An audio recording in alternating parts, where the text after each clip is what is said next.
Assalamualaikum warahmatullahi wabarakatuh. Selamat siang. Baik, pada pertemuan kuliah pemrograman web kali ini kita akan membahas membuat sebuah website ya, atau bisa juga disebut aplikasi web, tapi kita dengan menggunakan content management system. Sebagaimana kita ketahui, mungkin pada materi yang lalu kita sudah membahas teknologi front end, baik itu HTML, CSS, Bootstrap, JavaScript, maupun jQuery. Nah, untuk aplikasi web, ya seringkali selain front end ya kita butuh back end. Nanti yang full back end akan disampaikan pada bagian ketiga. Sedangkan saat ini kita akan bahas materi tentang bagaimana membangun sebuah website atau aplikasi web, mulai dari merancang konten, kemudian memilih domain, hosting, sampai kemudian publishing.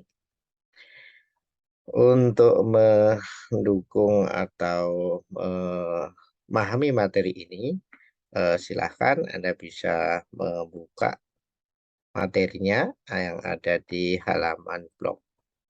Berikut saya akan share materinya untuk bagaimana membangun sebuah website dengan menggunakan CMS. Nah, pada studi kasus kali ini kita akan membuat sebuah semacam company profile atau sebuah website yang menjelaskan tentang profil perusahaan. Biasanya di profil perusahaan itu maka akan ada produk, kemudian juga alamat, kemudian kontak, ataupun juga yaitu corporate value atau nilai-nilai dari sebuah perusahaan. Corporate value itu bisa berupa ketentuan, prosedur, kemudian kelebihan maupun juga kekurangan. Tentu yang baik-baik ya dari perusahaan, bukan bukan kekurangan ya atau kelebihan, nilai-nilai yang dianggap sebagai hal yang menarik dari perusahaan tersebut. Oke, baik, kita akan lihat kembali materi dari eh, bagaimana membuat sebuah company profile dengan menggunakan CMS atau Content Management System.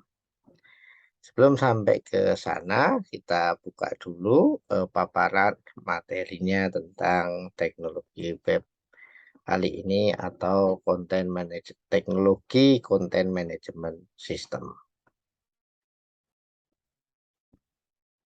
Nah, biasanya kebutuhan pembuatan website itu eh, diharapkan itu adalah orang memesan itu bisa dilayani dengan cepat dan mudah. Sementara kadang kemampuan dari programming dari sebuah perusahaan seringkali adalah berkurang atau tidak semua perusahaan mempunyai staf IT atau engineer IT yang bagus.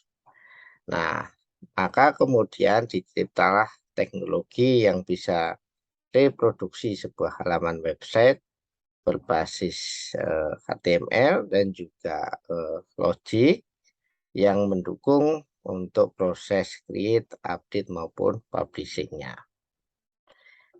Nah, teknologi itu biasa disebut juga dengan teknologi CMS atau singkatan Content Management System. Nah, teknologi CMS ini bisa antara lain bisa digunakan untuk membuat personal web, kemudian juga bisa portal berita atau news portal, kemudian blog, katalog, galeri foto, bisa juga tentang informasi tentang pendidikan, dan bahkan ditambah dengan katakanlah plugin atau program kecil yang mensupport, misalkan WooCommerce gitu, maka sebuah content management system bisa digunakan untuk membuat aplikasi e-commerce. Sebagai contoh, misalnya kita ingin membuat sebuah situs artikel atau sebuah eh, berita, maka kita butuh ada fasilitas artikel, kemudian komen atau komentar dari user, kemudian news dari publisher, ataupun juga frequently asked question atau pertanyaan dan jawaban dari user. Biasanya kita membutuhkan 6 tabel untuk nampungnya, yaitu tabel artikel, tabel comment on artikel, tabel news, tabel comment on news, kemudian tabel question, dan terakhir adalah answer. Nah, masalahnya yang jadi masalah adalah cara untuk programming atau untuk membuat news tersebut tidak bisa berjalan secara cepat. Karena untuk menyelesaikan satu problem tersebut, kita membutuhkan script yang di dalamnya dibutuhkan yang bisa memahami user experience atau kira-kira apa saja peran dari masing-masing user. Kemudian yang kedua yaitu admin experience. Kalau misalnya saja websitenya tadi adalah news atau berita, maka usernya itu diharapkan mampu melihat direktori konten, kemudian lihat satu kategori tertentu, melihat item, dan juga bisa menambahkan item baru. Sedangkan fungsi admin, ya setelah sebuah konten atau news itu dibuat, maka fungsinya adalah approve, kemudian disapprove atau tidak menyetujui, atau bahkan mungkin delete item. Masalah berikutnya, selain harus memahami user experience, berikutnya adalah memahami statement SQL untuk setiap tabelnya. Untuk fungsi query, untuk fungsi update, dan juga fungsi delete. Kemudian juga banyak indeks untuk tiap tabelnya. Kemudian berikutnya, masalah yang kedua yaitu adalah bagaimana informasi itu disimpan.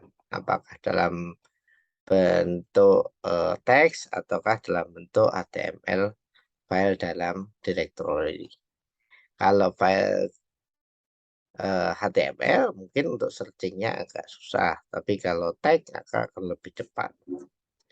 Kemudian kebutuhan yang lain, programmer membutuhkan teks editor, desainer membutuhkan design tool, dan juga FTP untuk uploadnya. Bila salah script yang diupload, maka akan mengakibatkan atau rusaknya sistem. Ini adalah beberapa masalah. Ya, berikutnya sulit untuk eh, membatasi atau mengatur hak akses atau disebut juga user authentication. Kemudian kalau misalnya dibuat dalam HTML, maintenance static HTML-nya akan menjadi lebih sulit. Kemudian membagi peran. Misalnya kita sebuah website berita, maka ada publisher, author maupun programmer, maka kita mudah untuk membuat dan memaintain website jika masing-masing perannya itu sudah ditentukan atau bisa juga user aksesnya sudah ditentukan, ya.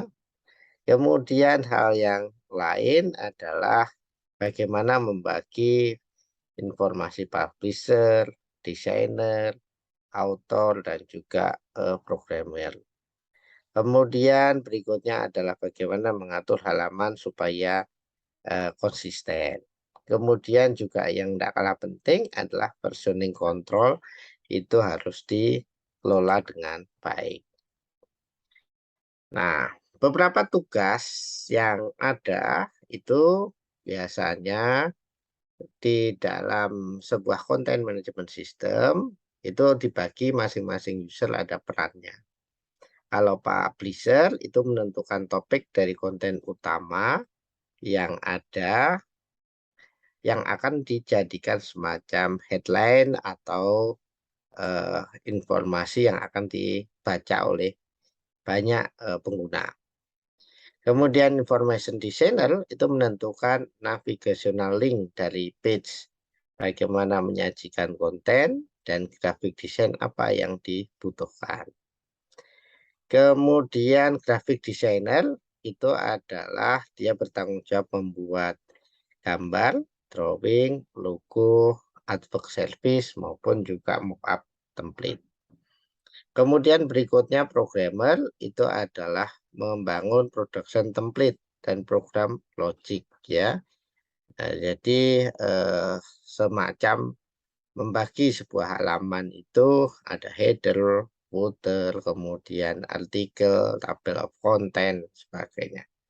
Sedangkan editor itu adalah bertanggung jawab terhadap approval konten, yaitu bertanggung jawab terhadap konten yang akan diterbitkan. Secara grafis ya, secara grafis kita bisa lihat ini adalah sebuah website di mana sebuah portal berita itu dihostingkan.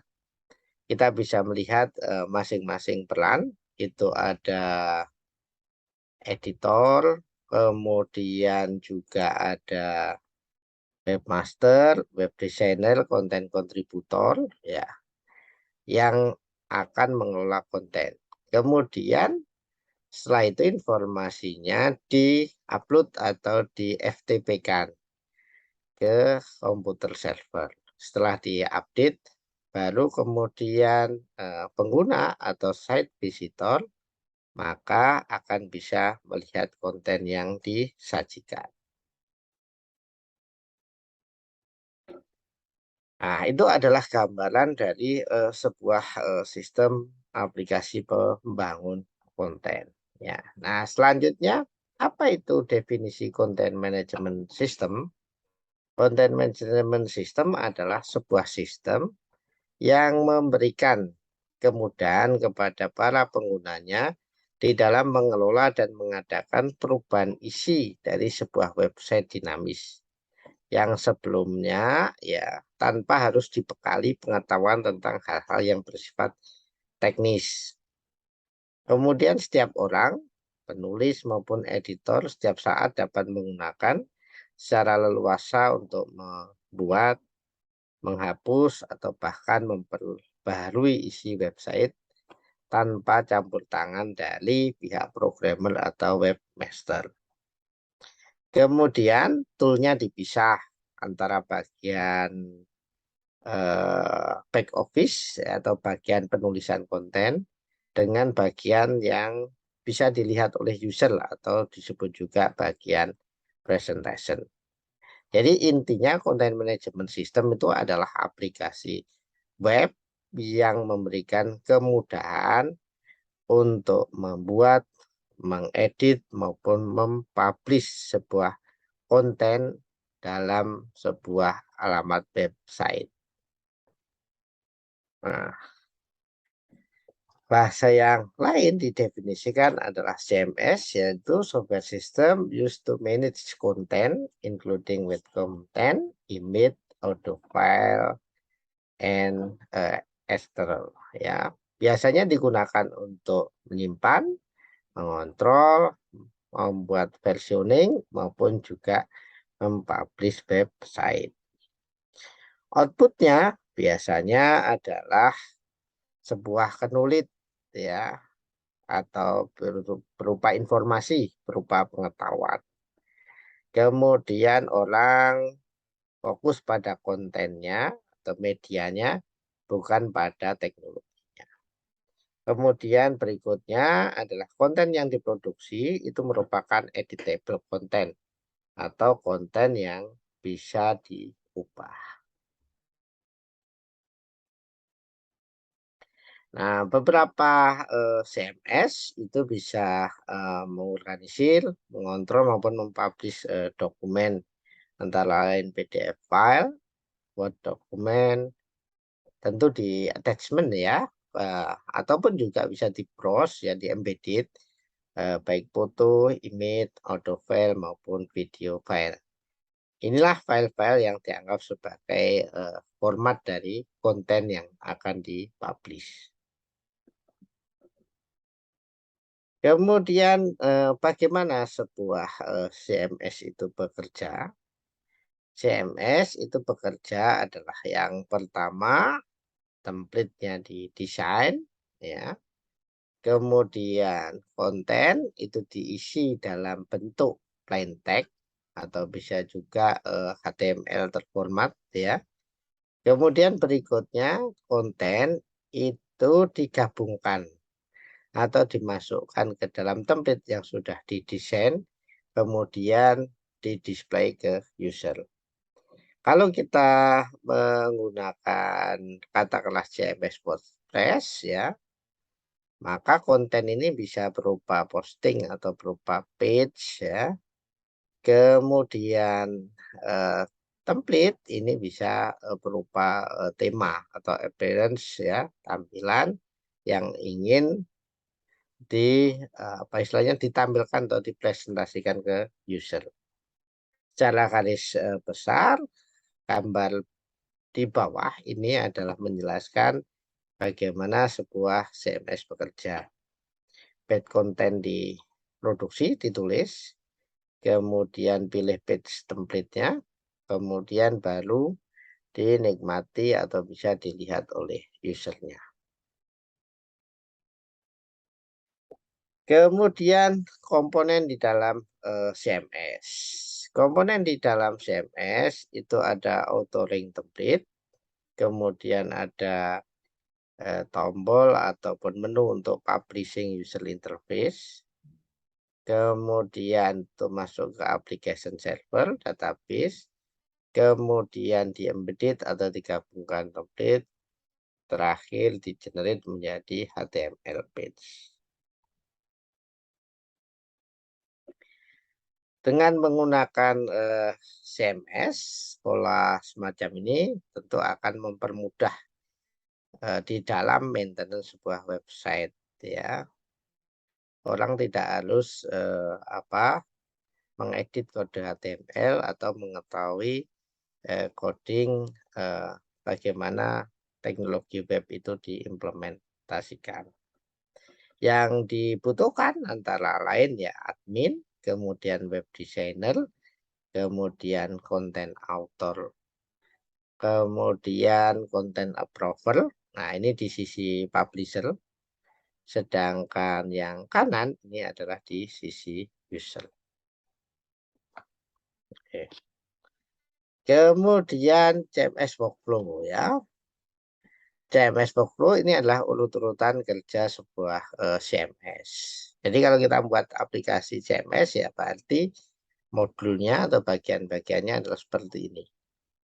Login, pilih website, edit web, kemudian create workflow atau page atau post, create section, kemudian urutan section, adding new page, pilih template, upload, kemudian display.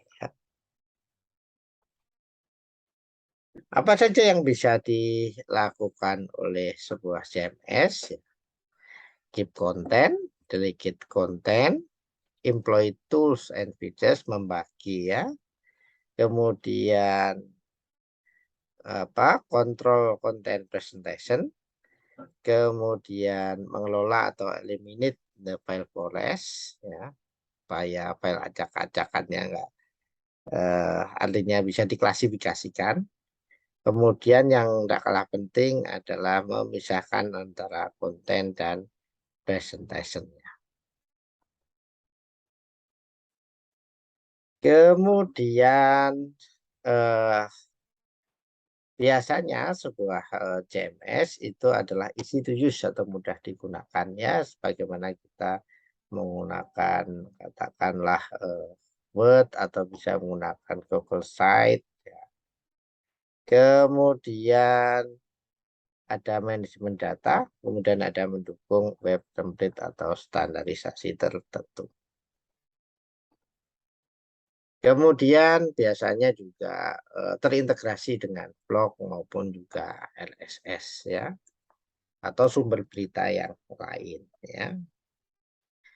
CMS dinyatakan jelek jika misalnya kontennya itu redundant, kemudian susah dipahami oleh audiens, kemudian kontennya tidak menarik, kemudian usernya dalam hal ini kesulitan untuk pakai tanpa harus di training, nah maka itu CMS dinyatakan jelek. Berikutnya ini adalah CMS arsitektur. Bagian atas ini adalah istilahnya yang menggunakan ya, atau audien, ada employee, pekerja, supplier, customer, sampai IT admin. Kemudian yang bawah ini adalah framework-nya ya, atau isinya. Maka dibagi ada OS, kemudian ada content management, ada application server, kemudian yang paling atas adalah portal.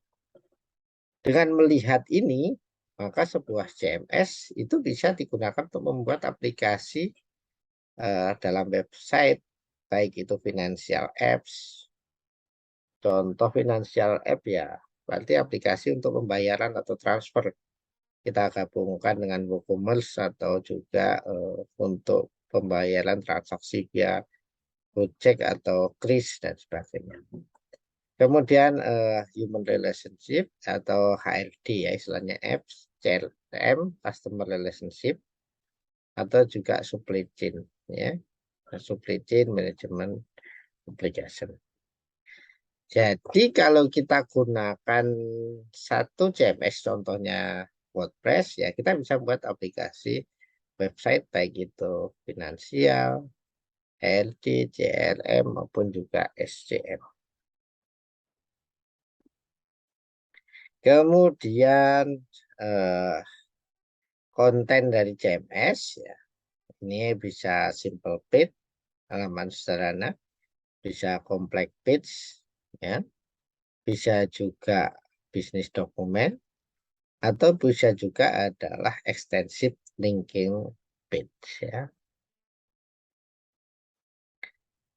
Kemudian fitur-fitur web CMS mudah diedit, preview before publishing, tersedia beraneka ragam template, kemudian fungsionalitas yang extendable bisa ditambah ya dengan adanya plugin, version management, ada history, different user level, sampai dengan searching. Kemudian ini contoh isi konten editing ya. Ya kalau kita ngedit ya kayak kita menggunakan Google Doc ya, atau Google Site. Kemudian preview before publishing ya, ada fungsi istilahnya adalah melihat previewnya sebelum dinyatakan publish atau dilihat oleh user. Kemudian berikutnya adalah extendable functionality ya. Kita bisa menambahkan plugin. Kemudian template, tersedia tema-tema yang bisa kita gunakan. Version management ya, setiap aplikasinya dia terupdate secara teratur ya. Dan umurnya sudah sangat lama ya, sampai sekarang seperti WordPress ya, akan selalu ada versi update-nya. Contoh yang lain misalnya jumlah ya, ya versi update-nya juga akan ada. Sistem update ini contohnya ya. Kemudian jenis CMS banyak, ya antara lain ada CMS komersial, ya, yang dijual ya. Ada CMS open source, ada Joomla, WordPress, PHP Wiki, Moodle, PHP BB, kemudian Mayan Event ya. Bagi latihan nanti kita akan pakai WordPress ya.